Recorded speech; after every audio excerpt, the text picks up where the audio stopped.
Alright, it is 19:02 p.m. It is Tuesday evening. One book to run off tonight. Supergirl, Volume 3, Infectious. Soft cover edition for her ass. There's the synopsis for this. I don't give a flying fuck. So, 280 pages of this. That's alright. Not the best, but here we go. So the beginning of this ties into Event Leviathan. Cool. So I'll know what happened after reading this. Because I have Event Leviathan over here to read yet. I get Jeremiah splitting from Eliza. When your ideals and loyalties change, a ripple effect emerges around you, and not everyone's on board, and you learn who's with you and who's against you. So fucking true. Lex Luthor gave Brainiac 1 access to the Fortress of Solitude, and it looks amazing inside. It really does. And actually, I like the spread here of her finding out that Eliza was dead. Beautiful shit. Sad, but beautiful. Every time they open up the fortress, there's something new to look at. Who's Ben Rubel? I don't know. Supergirl goes to Shay at the block for info for where Jeremiah and Eliza might be. Eliza's in Pittsburgh. She's dead, and she's Supergirl's mom. I didn't know that shit. I have not read anything new with Supergirl, so all this shit's brand new to me. That helps. Brainiac 1's design's pretty good. Leviathan attacks Supergirl and Crypto. Jeremiah's alive and saved her from them. Leviathan has lead-lined masks and wield kryptonite sticks. Pretty cool. I also like her armor too, and whoever the dude in red is. Brainiac 1 tried to make a perfect specimen but failed, and he needs Supergirl to make it work. Who's the dude in red? I don't know. I like the fight between Jeremiah and the Leviathan agent. Reminds me of Captain America versus Bats in JLA Avengers. Dude in red subdued Supergirl for a time, but she put on red armor and escaped. Looks pretty stellar. Dude in red makes a good point about Earth's heroes going through an insanity cycle. She could benefit from joining Leviathan, but I don't know. I have to find out what the whole arc is really about. Fortress of Solitude is in the Bermuda Triangle now. What's the green symbol in the sky? Brainiac 1 infected Supergirl with nanotech. Come on, you twat. Oh, that's better. It was a good flashback, too.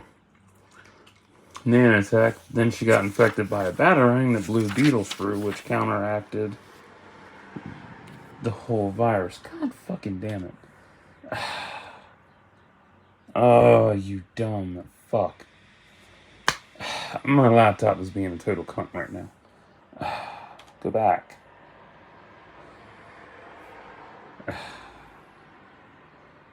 Great, now I lost my whole fucking place. Perfect. Unfucking-believable. There you are. Okay, awesome. Blue Beetle, Hawkman, and Donna Troy are infected with metal virus. Secret Six infected are Supergirl, King Shazam, Blue Beetle, Jim Gordon, Donna Troy, and Hawkman. Interesting setup. Ew, they kiss. I don't know, I'm tired of all that shit. But if you're tired of DC like I can be sometimes, yeah, this is not a book for you. But if you aren't, you'll enjoy this. I love the colors. Oh, Supergirl kills Brainiac 1 and flees the fortress. Colors and layout for this are so good. And her layout for being infected, absolutely top tier. Can't get enough of that, especially that shot. Like, there's so many good shots in this book. It's great. But there are issues. Let's see here. Good flashback on her winning the game. Pretty interesting how Elle and Zod families are natural enemies even before Supes and Supergirl's lives began. Batman Who Laughs pointing out that Supes gets the spotlight more versus she does is true. Even applies to other versions as well. Whenever there's a main event, it's always Cal, never her. Power Girl, President Soups, Superboy, etc.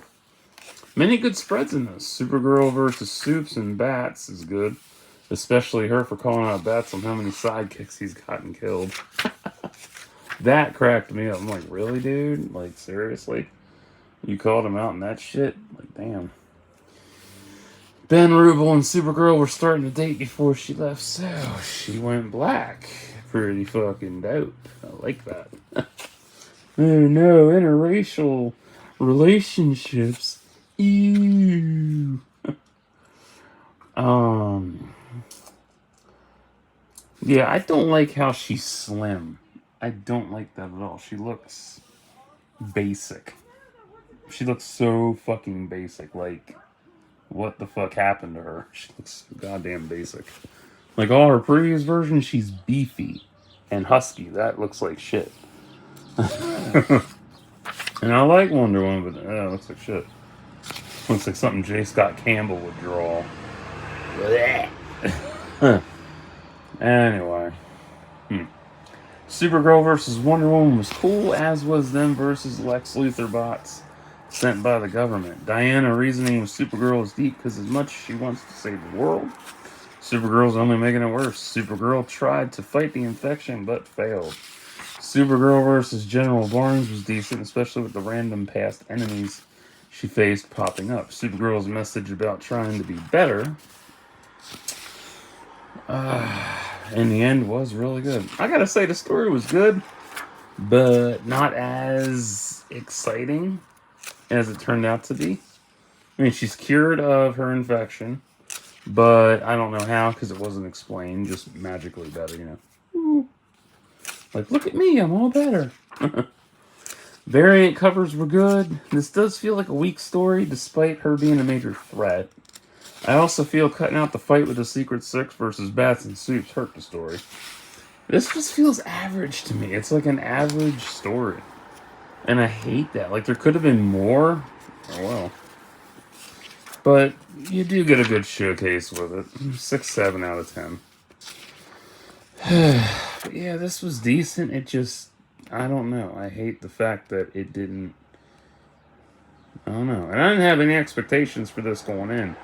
I figured it was going to be another, banger, because most DC stories I've read have been bangers, There have been ones that have sucked complete ass, like JLA Witchblade and Superman and Batman versus Aliens and Predator.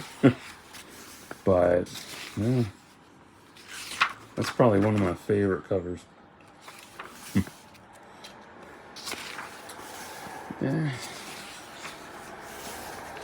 But yeah, this could have been better, but I don't know. We'll see what happens going forward, because I have a lot of books to cover. So, that's Infectious. That's all done. So, I will be back in a little bit. I actually have one movie I want to run off too, so stay tuned.